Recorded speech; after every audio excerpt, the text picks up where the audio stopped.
Break के बाद face to face में आपका स्वागत है। बातचीत का सिलसिला आगे बढ़ाते हैं गुड़गांव से भाजपा सांसद राव इंद्रजीत सिंह के साथ। राव साहब, एक बार फिर से आप गुड़गांव के सांसद बने हैं। ऐसी कौन सी परियोजनाएं हैं जो रह गई थी और जिनको अब की बार आप क्षेत्र की जनता को देंगे? देखिए, एक तो दक्षिणी हरियाणा के बीचों बीच एक वेस्टर्न रेल फ्रेट कॉरिडोर मंजूर हुआ है। दादरी यूपी से लेकर के और मुंबई जाता है, गुजरात जाता है। इसके ऊपर माल सारा का सारा जाएगा। ये 40-50 हज़ार करोड़ रुपए की योजना है। जापान से भी 25-30 हज़ार करोड़ रुपया लोन मिल गया, लेकिन जिस रफ्तार से इसको चलना चाहिए सो ये नहीं चल पा रहा है। एक तो इसको मुकम्मल करवाना है जल्द से जल्द, क्योंकि इसके नामुकम्मल होते हुए नेशनल हाईवे नंबर 8 जो हमारा है, इसके ऊपर बहुत ज़्यादा बोझ आ गया है। ट्रक पे ट्रक अगर कभी जाओ उसके ऊपर तो आप देखोगे इतनी ज़्यादा तादाद के अंदर माल ट्रकों से जाता है कि आम जन उससे दुखी है और एक्सीडेंट बहुत ज़्यादा होते हैं। तो मैं समझता हूँ कि एक तो फ्रेट बन जाएगा तो इस नेशनल हाईवे नंबर 8 को राहत मिलेगी। दूसरा, जो एक्सप्रेसवे है जो द्वारका से जयपुर जाएगा, नेशनल एक्सप्रेसवे जो है, उसको जल्दी से जल्दी इम्प्लीमेंट करने की आवश्यकता है। तीसरा, जो आपका कुंडली मानेसर पलवल का जो पेरिफेरियल हाईवे है, जो हरियाणा सरकार ने आज से 6-7 साल पहले तजवीज़ किया था और फिर बीच के अंदर छोड़ दिया मतधार के अंदर, उसको मुकम्मल करने की ज़रूरत है। तो ये तो गुड़गांव को राहत देने वाली चीज़ें हैं, जिससे यातायात के अंदर सुविधा होएगी और आम लोगों को कुछ राहत मिलेगी। दूसरा, मैं यूँ कहता हूँ कि गुड़गांव आज के दिन सबसे समृद्ध शहर अगर नॉर्थ इंडिया का नहीं तो कम से कम हरियाणा का तो माना ही जाता है। इसके अंदर डेवलपमेंट अथॉरिटी होए, यहाँ का पैसा खर्च होए, इंफ्रास्ट्रक्चर पे होए, सड़क के ऊपर होए, स्कूलों के ऊपर होए, मेडिकल फैसिलिटीज़ देने के ऊपर कानून व्यवस्था के अंदर होए, इस तरह की बात होए। एजुकेशनल हब यहाँ पे बनना चाहिए, यूनिवर्सिटी होनी चाहिए। तो ये चीज़ एक सिटी को ज़िंदा रहने के लिए आवश्यक हैं और ये अभी तक उससे वंचित रही है। हालांकि ये 65% राजस्व देती है हरियाणा सरकार को। तो हरियाणा सरकार की जो कोताही इस विषय के अंदर रही है, उसको मैं आने वाले समय के अंदर मैं पूरा करना चाहता हूं और वास्तव के अंदर गुड़गांव को मिलेनियम सिटी के तौर के ऊपर हर तौर से, हर नज़रिए से, ब्रॉडर स्पेक्ट्रम के अंदर इसको मैं देखना चाहता हूं। तो ये तो गुड़गांव की ये बात रही। दूसरा, एक समस्या जो दक्षिणी हरियाणा में तो ज़्यादा ही है, हरियाणा में आने वाली है, पानी का स्तर बहुत गिर गया है। सुप्रीम कोर्ट भी कहता है कि जी अब आप नीचे से पानी नहीं निकालेंगे। इन्होंने बिल्डर्स लाइसेंस दे दिए, लाइसेंस पे लाइसेंस। इनकी नीति रही है काटो बेचो धरती को और मुनाफा कमाओ। अब इस मुनाफाखोरी के तौर के ऊपर हर जगह के ऊपर इमारतें तो बन गई हैं, लेकिन पानी की सुविधा हरियाणा सरकार ने इनको उपलब्ध नहीं कराई है। तो ये क्या, कहाँ से लेकर के आएंगे? कोई पूछे इन सरकार वालों से कि जो पानी के बिना तुमने कैसे इतनी लाइसेंसेस दे दिए, कैसे तुमने इतने मास्टर प्लान दे दिए? डार्क जोन में आ भी चुका है। 11,000 एकड़ अकेला गुड़गांव के अंदर CLU उन्होंने कर दिया, एक ज़िले के अंदर। अनहर्ड ऑफ, इतना हो गया। और जब ये सारे मॉल बन जाएंगे, इंडस्ट्रीज़ बन जाएंगे, रेजिडेंशियल बन जाएंगे, तो नीचे का पानी नहीं अगर ख़त्म हो गया तो ये लोग कहाँ जाएंगे? तो उसके लिए व्यवस्था बनानी है। तो उसके अंदर सबसे पहले जो बात होनी चाहिए वो ये है कि आज से कोई 8 साल पहले रावी ब्यास के पानी के ऊपर जो फैसला था 3 प्रांतों का, पंजाब, हरियाणा और राजस्थान का, वो एक तरफाई तौर के ऊपर पंजाब असेंबली ने रद्द कर दिया। और वो उसके ऊपर एक्शन लेने की बजाय कि भाई अमरिंदर सिंह तुमने गलत काम किया है, ये फैसला तुम रद्द नहीं कर सकते, इन्होंने अपना पल्लू झाड़ा और प्रेसिडेंशियल के माध्यम से सुप्रीम कोर्ट के अंदर प्रेसिडेंशियल रेफरेंस करवा दिया कि क्या ये इन्होंने उचित किया है या गलत किया है। वो 8 साल से वहाँ पड़ा हुआ है ठंडे बस्ते के अंदर। ना हरियाणा सरकार ने उसके बारे में कुछ अर्जी लगाई कि जल्दी सुनवाई होनी चाहिए, ना भारत सरकार ने अर्जी लगाई कि जल्दी सुनवाई होनी चाहिए। हम यहाँ हरियाणा के कम से कम 1/3 एरिया के लोग पीने के पानी से वंचित होने वाले हैं और इनके तो जून ही चली।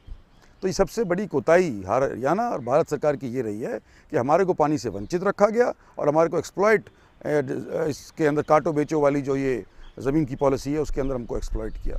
तो ये सारी चीज़ें के ऊपर पुनर्विचार करके यहाँ पानी का बंदोबस्त करने की सबसे पहले आवश्यकता है। और जो पेरिनियल चैनल्स हैं जिनके ऊपर भी इन्होंने प्लान्स पास कर दिए हैं, जो कभी होता नहीं है किसी मुल्क के अंदर, विश्व के अंदर कहीं नहीं होता है, उनके ऊपर भी इन्होंने प्लान पास कर दिए कि यहाँ पर तुम कॉलोनी बना लो। पानी कहाँ जाएगा? और आम किसान, चाहे वो मजदूर हो, चाहे किसान के साथ जो और कोई काम करने वाला बढ़ई हो, खाती हो, ब्राह्मण भी हो, कोई भी होता है, उसको पता है कि जो पानी बरसता है खेत के अंदर, वो दौड़ बांध करके अपने खेत के पानी को बाहर नहीं जाने देता, ताकि नीचे जज्ब हो जाए और आने वाले समय के अंदर खेती के अंदर वो इस्तेमाल हो जाए। इन्होंने क्या किया कि जो बरसात का भी पानी है, जो एक ज़माने के अंदर यहाँ पर हमारे क्या कहते हैं, नहरों के अंदर रहा करता था, बड़कल में है, दमदमा के अंदर है, अनेक जगह पे है, तो ये जो पानी है उनके चैनल्स भी रोक दिए गए। और जो बरसात का पानी था जो बह करके सुल्तानपुर लेक में जाया करता था, वहाँ एक रिजर्वायर सा हो जाया करता था, तो उस पानी को सुल्तानपुर जाने से रोक दिया गया। ने एक ब्रांच कैरियर चैनल की लगा दी मानेसर के पास से कि भाई इस पानी को सुल्तानपुर जाने से रोको, क्योंकि बीच के अंदर मानेसर IMT आ जाती है तो फैक्ट्रियों को फ्लड करता है। तो इसको ऐसा करो, इसको निकालने के लिए ड्रेन नंबर 8 के अंदर एक नहर खोद करके और ड्रेन नंबर 8 में डाल दो। अब वो सारा का सारा पानी जो हमारे यहाँ ज़मीन में जज्ब होना चाहिए था, वो उस ड्रेन के माध्यम से हाँ ऊपर लाता पानी के स्तर को, वो चल करके ड्रेन नंबर 8 में पड़ गया। 8 में पड़ने के बाद ड्रेन नंबर 8 दिल्ली के अंदर आई, सारा गंद दिल्ली का उसके अंदर डाल दिया, फिर जमुना में चला गया और फिर दोबारा हरियाणा को उससे तबाह किया है। ये फरीदाबाद पलवल क्षेत्र जो हमारा है, इसके अंदर इन्होंने वो बड़ी गंद वाला पानी वहाँ पर डाल दिया। तो हमारे को तो पानी के विषय के अंदर, प्लानिंग के अंदर मैं समझता हूँ 10 साल के अंदर फेल रहे हैं। तो इन कैरियर जो पुराने चैनल्स हैं हमारे, इनको रिजुविनेट करने की आवश्यकता है। सैटेलाइट इमेजरी से करें या किसी से भी करें, इनको रिजुविनेट करके पानी का एक भी बूंद ना समुद्र में जाने देना चाहिए, ना ड्रेन नंबर 8 में जाने देना चाहिए, उनको रिवाइव करना चाहिए। ये मुख्य तौर पे ये है। राव साहब, आपने एक मंच बनाया, हरियाणा इंसाफ मंच, जब मुख्यमंत्री भूपेंद्र सिंह हुड्डा जैसे कि आप आरोप लगाते रहे कि दक्षिणी हरियाणा के साथ भेदभाव करते रहे। दक्षिणी हरियाणा में अहीरवाल का जो क्षेत्र है, उसके आप कद्दावर नेता भी हैं। उस क्षेत्र को क्या कुछ और देने वाले हैं आप?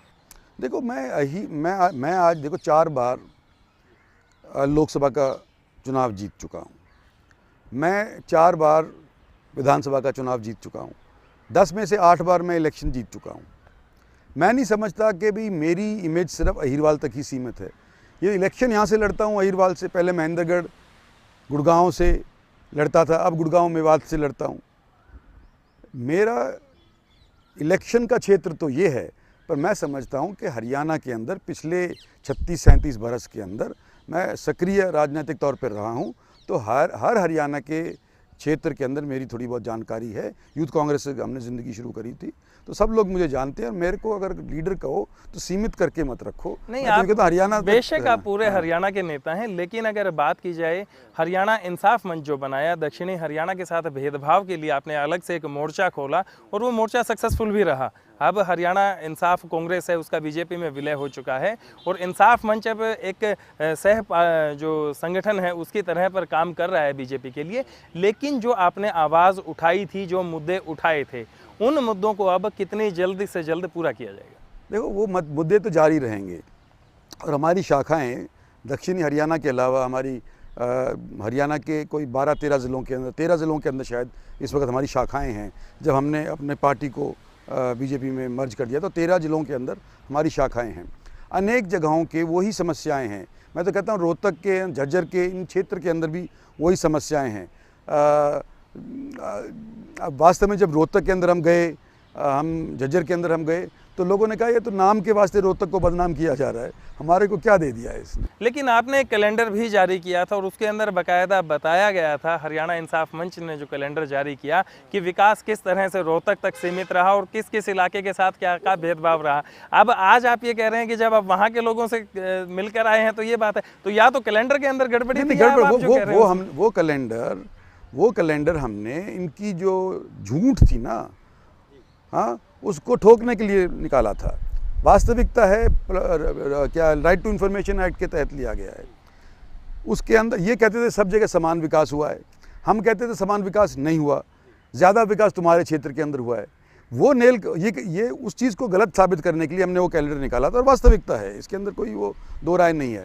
लेकिन इनके क्षेत्र के अंदर, रोहतक के अंदर भी अनेक जगहों पे समस्याएं हैं। ये नहीं कि रोहतक सिंगापुर बन गया है, ये नहीं कि झज्जर सिंगापुर बन गया है। ये दोनों क्षेत्र के अंदर कई अनेक समस्या हैं जहाँ जिनकी वजह से वहाँ के लोग जूझ रहे हैं। तो मैं यूँ कहता हूँ कि हरियाणा के अंदर समान हो बंटवारा, पानी का हो, संसाधन का हो, नौकरियाँ का हो, डेवलपमेंट का हो। ये चीज़ हमारा नारा था। हमने जब शुरू के अंदर 2002-03 के अंदर जब हम इकट्ठे हुए थे, हम नई पीढ़ी के नेता जो आज के दिन सत्तासीन हैं, तो उन सब ने ये कहा था कि हरियाणा के अंदर अगर हमको मौका मिला, सब साधनों को हम बराबर तौर के ऊपर बांट करके देंगे, किसी के साथ भेदभाव नहीं करेंगे, किसी को ज़्यादा नहीं देंगे। वो तो नहीं किया ना इन्होंने, तो उसको झूठ बढ़ाने के लिए हमने वो कैलेंडर निकाला था। राव साहब, जब 23 नवंबर को राव तुलाराम के जन्मदिन के उपलक्ष्य के अंदर रेवाड़ी के अंदर रैली हुई, हरियाणा इंसाफ मंच की एक बहुत बड़ी रैली हुई थी, और उस मंच से आपके कई समर्थकों ने एक नारा दिया था कि अब की बार चंडीगढ़ की कुर्सी कब्जानी है और उस पर राव साहब को बिठाना है। अब एक जो पड़ाव है वो बीजेपी के अंदर आने के बाद आपका अचीव हो चुका है, आप फिर से सांसद बन चुके हैं। इतने साल कांग्रेस की राजनीति करने के बाद उसी पार्टी के आप खिलाफ खड़े हुए और अब लोगों ने आपको फिर से स्वीकार भी कर लिया है। अब क्या अगला जो पड़ाव है राव इंद्रजीत सिंह का, वो चंडीगढ़ के अंदर मुख्यमंत्री की कुर्सी का है? देखो, लोग, जैसे मैंने पहले इस इंटरव्यू में शुरू में कहा, लोगों की आशाएं ज़्यादा पूरी होती हैं प्रांतीय सरकार के माध्यम से। जी, हम इस बात के ऊपर चर्चा करें हैं कई बार कि भाई ये दक्षिणी हरियाणा के लोग कभी भी इस जगह तक नहीं पहुंचे, कोई ना कोई व्यक्ति यहाँ पे होना चाहिए। ये मेरी तरफ से बात नहीं, जनता की तरफ से बात उठी है कि हम जब लोगों को जिता करके वहाँ भेजते हैं तो हमारे को उसके हिसाब से संसाधन प्राप्त नहीं होते, हमारे साथ भेदभाव किया जाता है। तो उस तौर के ऊपर चीफ मिनिस्ट्री का मन तो हर एक व्यक्ति का करता है, लेकिन मैं इस तरह की पर्सनल इच्छा नहीं रखता। मैं तो यूँ कहता हूँ कि बीजेपी स्थापित हो जाए हरियाणा के अंदर। अभी तक बीजेपी अपने पैरों पे खड़ी नहीं हो पाई है, पिछले 40 साल से कुछ दिक्कतें आई हैं, लेकिन आज बड़ा स्वर्ण मौका लगा है इस लोकसभा चुनाव के बाद, तो बीजेपी अपने कंधों के, अपने पैरों पे खड़ी हो सकती है। अगर बीजेपी खड़ी हो जाती है तो हम पार्टी के अंदर शामिल कर लिए हैं अपनी पार्टी को। अब ये निर्णय मेरा नहीं है, ये निर्णय ना पब्लिक का है।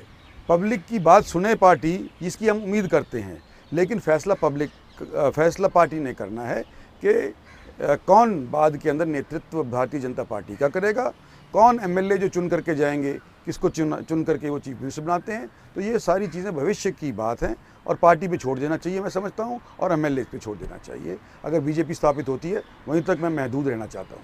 राव साहब, अगर बात करें आम आदमी पार्टी की, एक पार्टी नई दिल्ली के अंदर उभरी, सरकार तक, सत्ता तक भी पहुँचे, उसके बाद सत्ता छोड़ दी, पूरे देश के अंदर बड़े पंप एंड शो के साथ एक बहुत बड़े जज्बे को लेकर वो लोग मैदान में भी उतरे और नरेंद्र मोदी के खिलाफ लड़ने के लिए तो उनकी पार्टी के कर्ता धर्ता अरविंद केजरीवाल खुद भी वाराणसी पहुंच गए। उसके बाद उस पार्टी ने इतना अच्छा परफॉर्म नहीं किया। आपको क्या लगता है आम आदमी पार्टी एक हाशिए पर क्यों पहुंची? इन्होंने गिन चुन करके उन पर्सनैलिटीज़ को टिकट दिए जिनका जनता से जोड़ था ही नहीं। अपनी अपनी फील्ड में बड़े बड़े नेता बन गए, उन आदमियों को दिया इन्होंने। और दूसरा, जब ये देखा कि इनकी ठहरने की कैपेसिटी नहीं है, थोड़ा सा इनके ऊपर प्रेशर पड़ा पब्लिक का, तो ये मैदान छोड़ करके भाग गए। तो इस तरह से राजनीति के अंदर लोग जल्दी से बख्शते नहीं हैं। और हालांकि इनके इंटेंशन हो सकता है शुरुआत के अंदर ठीक हो, बाद में तो मैं समझता हूँ कि इनकी नीयत, ये जो उम्मीद थी आज के दिन बन रही थी, एक देश के अंदर एक आस्था बन गई थी नरेंद्र मोदी के प्रति, उस उम्मीद को बुझाने की थी। किसके कहने पे बुझाने के ऊपर उतारू हो गए ये तो मैं नहीं कह सकता, लेकिन संदेह के दायरे में ये बात ज़रूर है कि जब इनको पैसा फंडिंग हुई, जितनी बाहर से हुई शायद अंदर से नहीं हुई। जितनी फोर्ड फाउंडेशन के यहाँ से हुई उसके बारे में भी मेरे ख्याल से इंक्वायरी करने की आवश्यकता है। और जहाँ से इनकी फंडिंग हुई है और जिन लोगों ने इनको एक नक्शा बना करके दिया, हम तो यही कहेंगे कि हिंदुस्तान की उम्मीद को बुझाओ, तुम्हारा यही काम है, हिंदुस्तान ताकतवर ना बन जाए। इस तौर के ऊपर जो इन्होंने कार्यक्रम किया है उसके बारे में इंक्वायरी आने वाले समय के अंदर होनी चाहिए। और अगर बाहर के हाथ से प्रेरित है तो मैं समझता हूँ स्पष्ट होना चाहिए। तो एक तो ये बात रही कि एक तो ये भगौड़े हो गए, दूसरा ये कहाँ कहते थे आम आदमी का, तो आम आदमी से विपरीत होकर के ख़ास आदमियों को इन्होंने तवज्जो दी। और जब इन्होंने दिल्ली की सरकार छोड़ी तो लोगों से पूछ करके नहीं छोड़ी, अपने आप फैसला कर दिया। जब भी फैसला लोगों से पूछ कर करना चाहिए था ना। तो मैं समझता हूँ कि ये अगर इनके एक्सपीरियंस के अंदर भी खाते में भी अगर हम इनको डाल देते हैं तो इनको अभी 8, 10, 15 साल लग जाएंगे।